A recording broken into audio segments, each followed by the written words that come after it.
जो भी नेमतें अता फरमाई हैं उन नेमतों का सरदार पानी को देखने से भी बीमारियों का इलाज बताया है। तरीका मैंने बहुत सारे मोमिनीन को बताया है, तजर्बा किया है।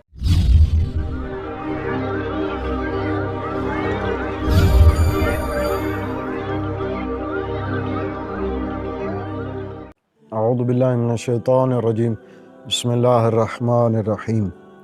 अल्लाह ताला ने अपने बंदों को बेशुमार नेमतों से नवाजा है, इस कदर नेमतें अता फरमाई कि कुरान में इरशाद फरमाया कि बिस्मिल्लाहिर रहमानिर रहीम, इन तअद्दू निअमतल्लाहि ला तुहसूहा, कि अगर तुम अल्लाह की अता करदा नेमतों की गिनती करना चाहो, उन्हें शुमार करना चाहो, तो वो इस कदर ज़्यादा हैं कि तुम उन नेमतों की गिनती नहीं कर सकते हो, तुम उन नेमतों को शुमार नहीं कर सकते हो।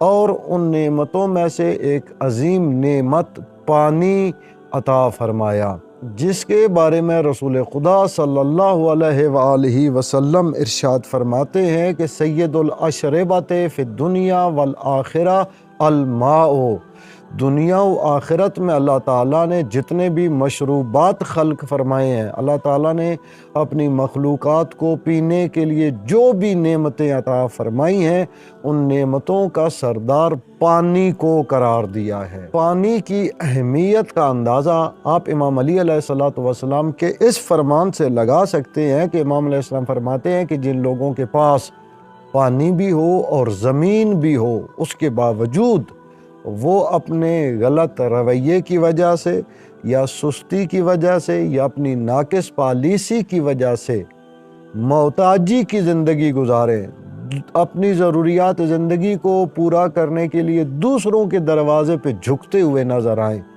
तो ऐसे लोग अल्लाह की रहमत से दूर हैं कि जब पानी भी मौजूद है, ज़मीन भी मौजूद है, तो इससे इस्तिफ़ादा हासिल करें और अपनी ज़रूरियात ज़िंदगी को पूरा करें।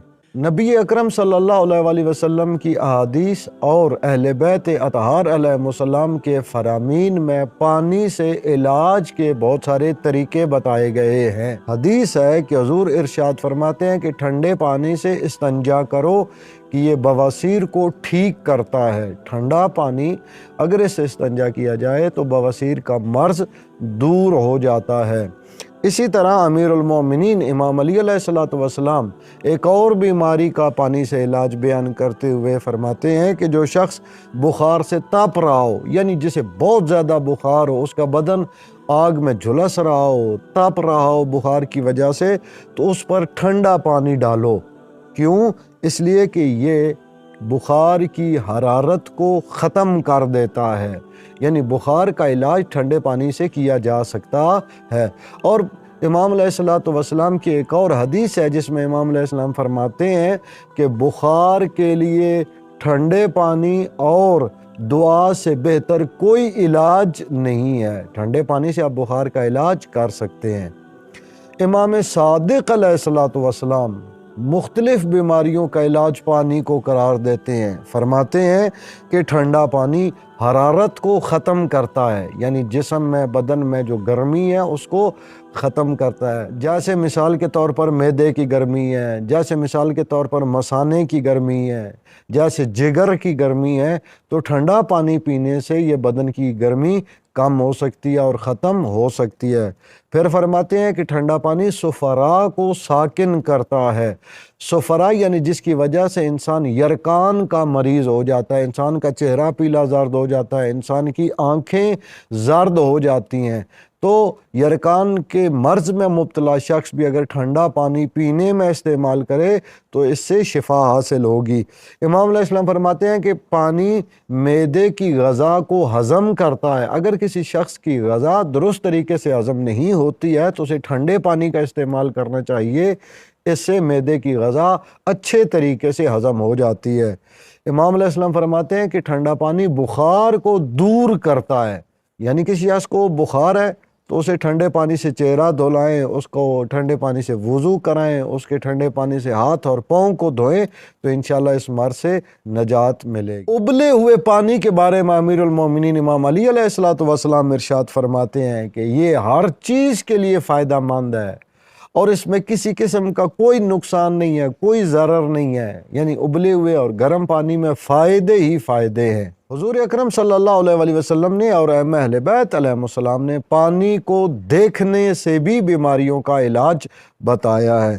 امام موسیٰ کاظم علیہ السلام اور رسول خدا صلی اللہ علیہ وسلم سے مروی ہے کہ جاری پانی کو دیکھنے سے آنکھوں کو روشنی ملتی ہے۔ جاری پانی یعنی جو بہہ رہا ہو، بہتا ہوا پانی، دریا کا پانی، آبشار کا پانی، نہر کا پانی، سمندر کا پانی، یہ جو پانی ہے جو چل رہے ہوتے ہیں، اس پانی کو دیکھنے سے اگر کسی انسان کی نظر کمزور ہے، بینائی میں کمی ہے، تو جاری پانی کو، بہتے پانی کو دیکھے تو انشاءاللہ اس کی نظر تیز ہو جائے گی اور اس کی آنکھوں میں اور بینائی میں جو کمی ہے وہ ختم ہو جائے گی انشاءاللہ۔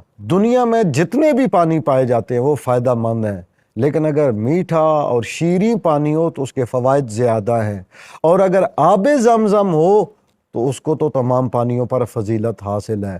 آب زمزم کے بارے میں احادیث اور روایات میں ملتا ہے کہ اگر کوئی انسان جس نیت سے آب زمزم کو استعمال کرے تو یہ پانی اس نیت کا فائدہ دیتا ہے۔ جیسا کہ ہمیں تاریخ میں ملتا ہے کہ اہل سنت کے امام اعظم امام ابو حنیفہ نے آب زمزم اس نیت سے پیا تھا کہ اللہ تعالیٰ مجھے امام جعفر صادق علیہ السلام جتنا علم عطا فرمائے۔ تو دیکھ لیجئے علمی دنیا میں آج ان کا ایک نام اور ایک مقام پایا جاتا ہے۔ اسی طرح اگر کوئی لا علاج بیماری میں مبتلا مریض یا کسی بھی بیماری میں مبتلا شخص آب زمزم کو اپنی بیماری سے شفا اور نجات کے لیے پیے تو انشاءاللہ اسے اس بیماری سے نجات ملے گی۔ اور یہ طریقہ میں نے بہت سارے مومنین کو بتایا ہے، تجربہ کیا ہے۔ جن لوگوں نے اس پر عمل کیا ہے اور آب زمزم کو اپنی بیماری سے شفا کی نیت سے استعمال کیا ہے تو ان کو اللہ تعالیٰ نے بیماری سے شفا عطا فرمائی ہے۔ اللہ تعالیٰ تمام مومنین کو سلامت رکھے اور مریضوں کو شفائے کاملہ و عاجلہ عطا فرمائے، اور امام زمان عجل اللہ فرجہ شریف کے ظہور پر نور میں تعجیل فرمائے۔